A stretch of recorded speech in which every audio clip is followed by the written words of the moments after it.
পেট থেকে কুফরি জাদু বের করুন মাত্র 3 দিনে। আপনি একটি আমল করলে আপনার পেটের ভিতরে যদি কেউ কুফরি জাদু করে, কেউ যদি ব্ল্যাক ম্যাজিক করে অথবা কুফরি কালাম করে, তাহলে সেটা মাত্র 3 দিনের ভিতরে বের হওয়া সম্ভব। কোনো কবিরাজের কাছে যেতে হবে না, কেননা কবিরাজের কাছে গেলে অনেক সময় কবিরাজরা বিভিন্ন ধরনের জিন চালান করে দিয়ে সমস্যা থাকুক আর না থাকুক আপনাকে বিপদে ফেলতে পারে। কিন্তু ব্ল্যাক ম্যাজিক জাদুটনা কুফরি কালাম এটা যে সত্য, এটা কিন্তু নবীজি সাল্লাল্লাহু আলাইহি সাল্লামের দ্বারা প্রমাণিত হয়। নবীজি সাল্লাল্লাহু আলাইহি সাল্লামকেও কিন্তু জাদুটনা করা হয়েছিল। এক ইহুদি মহিলা লাবিদ ইবনে আসাম নবীজি সাল্লাল্লাহু আলাইহি সাল্লামের চুল মোবারক নিয়ে 11টা গিরা দিয়ে জাদু করেছিল। নবী সাল্লাল্লাহু আলাইহি সাল্লাম অসুস্থ হয়ে পড়েছিলেন। ফাইনালি শেষ পর্যন্ত আল্লাহ পাক রব্বুল আলামিন জিবরাইল সালামের মাধ্যমে জানিয়ে দিয়েছেন যে আপনাকে জাদু করা হয়েছে। আল্লাহ পাক রব্বুল আলামিন 2টা সূরা নাযিল করেছেন, সূরা ফালাক আর সূরা নাস। এই সূরা ফালাক এবং নাস দিয়ে নবীজি সাল্লাল্লাহু আলাইহি সাল্লাম 11টা আয়াত ছিল, 11টা আয়াত পরে ফু দিয়েছে, সাথে সাথে 11টা গিরা খুলে গিয়ে নবীজি সাল্লাল্লাহু আলাইহি সাল্লাম সম্পূর্ণ সুস্থ হয়েছেন।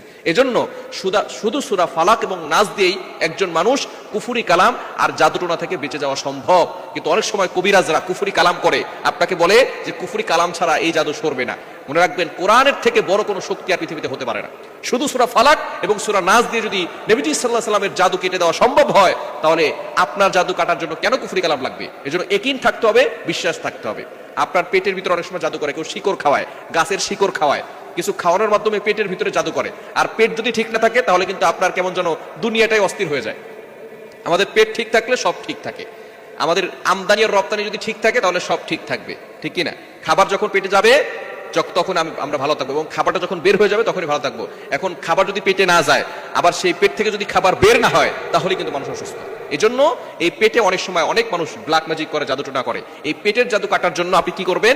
প্রথমে অজু করবেন এবং শুদ্ধ করে কোরআন পড়তে হবে। কোরআন পড়া আপনাকে জানতে হবে। দিনে 3 বারে আমলটি করতে হবে। আপনি খাবারের আগে 3 বেলা খাবারের আগে 3 বার আপনি আমলটি করবেন। কিভাবে করবেন? আপনি 1 গ্লাস পানি নেবেন, পানি নিয়ে অজু অবস্থা আমলটি করতে হবে। অজু করে আপনি 1 গ্লাস পানি নেবেন, পানি নিয়ে এরপরে আপনি সূরা ফাতিহা আউযুবিল্লাহ বিসমিল্লাহ সহকারে সূরা ফাতিহা 7 বার পড়বেন। সূরা ফাতিহা 7 বার পড়বেন। সূরা ফালাক এবং সূরা নাস 7 বার করে পড়বেন বিসমিল্লাহ সহকারে।